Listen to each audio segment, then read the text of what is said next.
so fetch.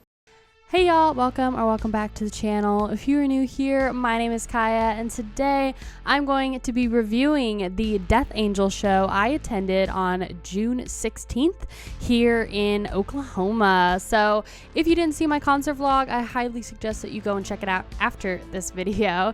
But yeah, basically I went to go see Death Angel. And this is a new style of video I've been requested to do by several of y'all. So I am honoring your request today. So let me know what you think about these show reviews down below in the comments. I'm actually really excited to do this type of video. So let's get right into the show review.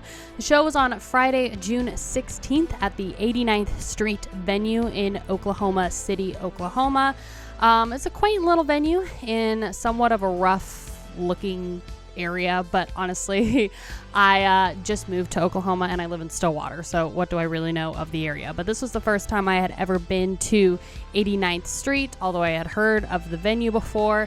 It has a really nice stage area with plenty of standing room as well as space for a lot of merch tables. There were like 3 or 4 merch tables off to the side, and I'm talking like the big white like fold outable ones, plenty of space to hang up t-shirts and everything. It was really quite expansive for how kind of small the area was. It was like small but felt big, if that makes sense. For how small the venue was, the soundboard area was actually quite massive, and it was like a real soundboard area. Like normally it's just like a little tiny stand with like an area about this big, you know, but this was actually a massive like blocked off area, just like you would kind of see at like a true arena show. Stage was quite tiny, in my personal opinion, especially for having Death Angel's equipment on there. You know, they had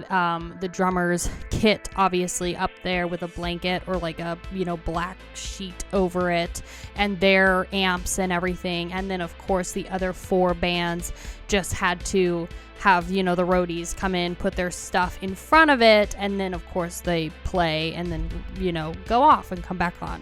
So it was a little bit of a tighter fitting stage, definitely smaller than the Diamond Ballroom. The standing area, you did have to step down like 1 step. This is a super personal thing, but to get closer to the stage, you had to like walk down 1 step to then get to that kind of area where the mosh pit was. It was kind of an interesting layout, and there wasn't anything on the step to make you aware that there was a step there. So if you work at 89th Street and you're watching this damn video, girl, you better get some like glow in the dark tape or something to put on that step, because I swear people were tripping. People weren't realizing that there was a step there. And it was just, you know, you wouldn't think it would be that big of a deal, but it was there. And then as far as like the crowd, you know, area, the standing area, there was like one, as you see in my vlog, the pole, the bane of my existence, that stupid pole in the middle of the crowd right before that step was there. It's not a huge deal. It was just nitpicky for me, but that was a little obscuring of the view. The venue itself is kind of its own thing. Now, there was an outdoor smoking area that you could go to. This I felt was a little subpar. There was no seating anywhere. There never is. It felt a little claustrophobic in my opinion, just because the area wasn't much bigger than my office, and it had a privacy fence like I mentioned. So it just felt, you know, the amount of people that were there and everything, it was very tight. So this show was for the 5th annual Ray Fest, or it used to be called Ray Fest, which is a small, somewhat local festival that's just 2 days, Friday and Saturdays, celebrated in Oklahoma City. The last couple years it's been celebrated at 89th Street. Around the first or second time they did it, it was at the Diamond Ballroom. But this is a tribute festival for Ray Duvall, who was really known in the metal community and in the metal industry, definitely for the local Oklahoma scene. But disclaimer, I'm not totally sure who Ray Ray Duvall is. Obviously, being new to metal, I just found out that it was a tribute festival when I was there. So definitely let me know more information on who Ray Ray Duvall is. It's a little hard to find stuff on the internet about him, but clearly, Death Angel and basically every single band that played this weekend knew who he was. So Friday featured Death Angel, Bay Area thrash, as you know, and Saturday featured the Christian death metal local legends Broken Flesh, which if you've seen my Cannibal Corpse concert vlog, you would know them because Broken Flesh opened up for them at the Diamond Ballroom last November. Now, we did not go to Rayfest for Saturday night. We just did Friday and saw Death Angel. So the lineup was mostly local bands. So the first one they had, If It Bleeds, It Dies, which featured the blonde singer like you saw. Then next up was Self-Inflicted, which is also Oklahoma Sludge. That's in parentheses for their name. Archon, which is a local OKC band that's groove metal. Chemicost, they were invited last minute after the posters for this show were created, but they are from Dallas, Texas, and they are death thrash crossover band. And then, of course, our Bay Area thrash metal legends, Death Angel, were closing out the show. So now we've, nitpicked the venue. We've talked about the actual set list. Let's get into the actual review of the music. So we arrived during the opener's set. So again, this was If It Bleeds, It Dies. The blonde singer had a very good scream, but you could definitely tell that this band was definitely a newer group or just a little bit more of an amateur band. There were moments of long pauses in between the songs. There were some awkward crowd interactions. It took them a minute to get warmed up, but definitely by the end of their set, the last one or two songs, they were warmed up and they sounded a lot better. So they look and they sounded a lot more comfortable up there. So I've been there, girl. I've been there. Okay. Sometimes it's difficult, especially when you're, opening up for Death Angel. Girl, I would be nervous. Anyway, Self-Inflicted, which, like I said, is that Oklahoma sludge band. They came on next. They were an interesting band. I didn't realize that they were sludge metal until Muja said something, but I noticed right off the bat that it was definitely kind of slower paced, I guess you could say. Whereas If It Bleeds, It Dies was it sounded more like death metal. I really enjoyed their sound. It was kind of the same deal as the first opener. It took them a minute to get warmed up, get comfortable, and then definitely by those last 2-3 songs, it was pinched fingers. They had some really, really great guitar riffs, grooves. It was really great sludge. I really enjoyed it. And they were a little bit more quiet in terms of interaction. Next up is Archon, which was really great live. However, as I've reflected on on this whole show, I don't remember much of Archon. I honestly think they were really good. The singer was really good, had a lot of good energy, but they just weren't the most memorable. Honestly, the last 2 acts of the night were the most memorable. Definitely the show stealers were Chemicost and Death Angel, which is kind of to be expected. Let's just, Chemicost. Let me just talk about Chemicost. Holy cow, Chemicost. Amazing stage energy. The guitarist rips. And I got most of my footage of the guitarist, which you see him just shredding on his guitar, and he's got the long hair, and he's visualizing stuff, and he's just in the groove. He's singing along silently with the singer, and it was just a very powerful performance. Super strong live. Nice groove pockets, delicious guitar solos, amazing energy, and I definitely recommend Chemicost. If you ever get the chance to see them, they're from Dallas, so I honestly have not looked to see when they're performing next or if they're on tour, but I would absolutely recommend you go see Chemicost for sure. Now we're going to get into the band that you obviously want to hear, which is Death Angel. So, yeah, let's first talk about the stage transitioning. So all the other bands, it took them about 10 to 15 minutes to transition from one band to the other. Like I said, they had all of Death Angel's equipment on the stage already. I don't know what it is about these bigger bands who take so long to transition after, hours of just standing around listening to music. I get it. There's problems. Like, obviously, you're going to have 4 bands. You're going to have about 3 hours of music. You're going to have to change things and reset everything for Death Angel, right? I get it. Trust me, I get it. But it took them like 20 minutes, maybe 25 minutes to finally get on stage. And normally before a headliner comes on, they'll have a specific song or two that plays that they specifically pick to play before they get on stage to kind of warm up the crowd. And you can always tell when it's a band picked song, right? So instead of it being like one song, it was like 4 or 5 through the iTunes rotation of Death Angel that we got to listen to before they finally made it on stage. And they had the stage was lit red for a while, and then it went black, and we still had to wait for a whole song to go through before they finally got on stage. Is this super nitpicky? I don't know.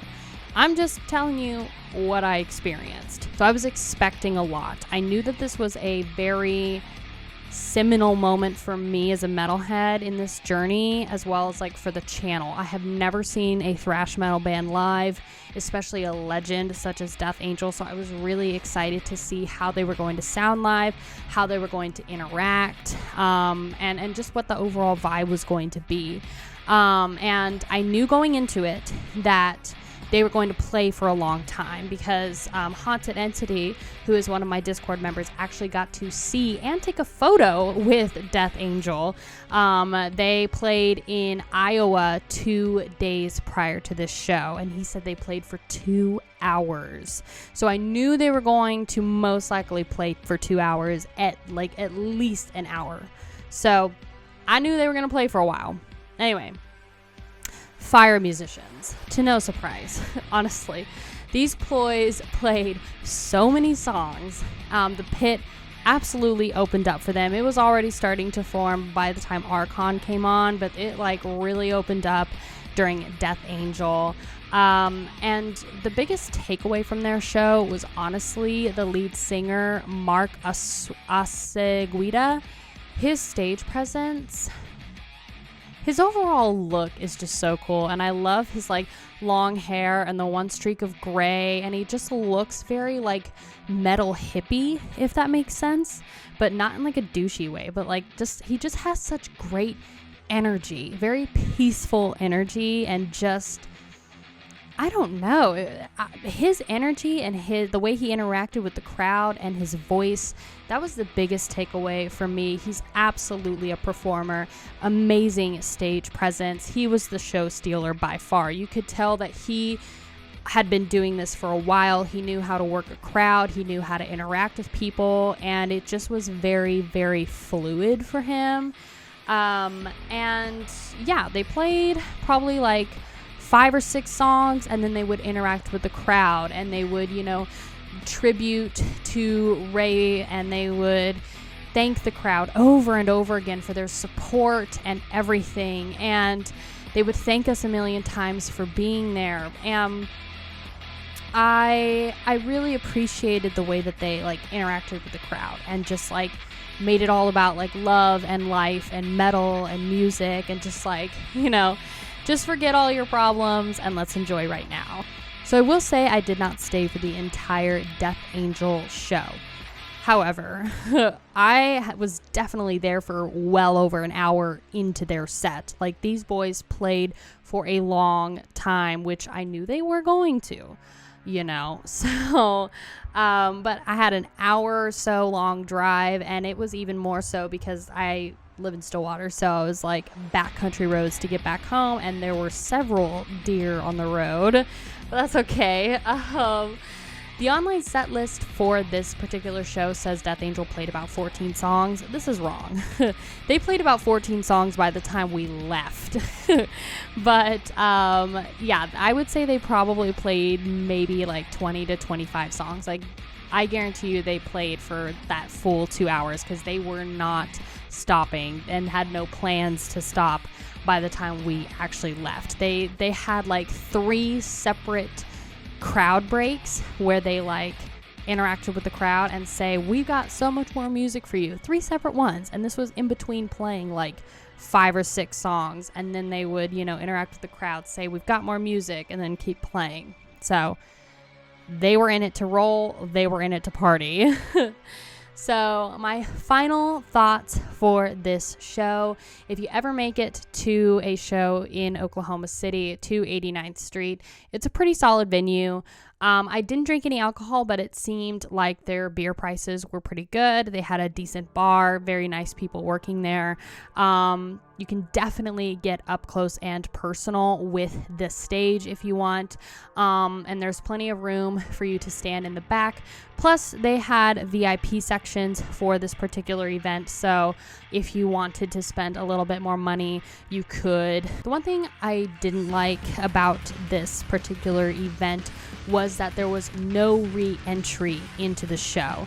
So if you drank, you got a wristband. If you weren't drinking, you got a stamp. Stamp rubbed off real fast, bubba.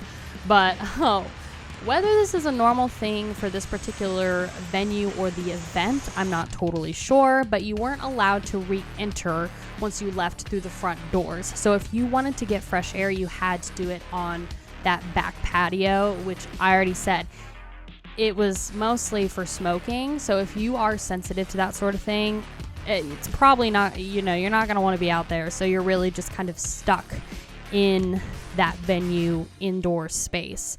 However, their AC worked real well, girl. Okay, I'm going to say it. It worked real well, and that's a good thing. The sound overall was pretty good, but it was muddy. The drums were mic'd well above pretty much everything else, but it was good.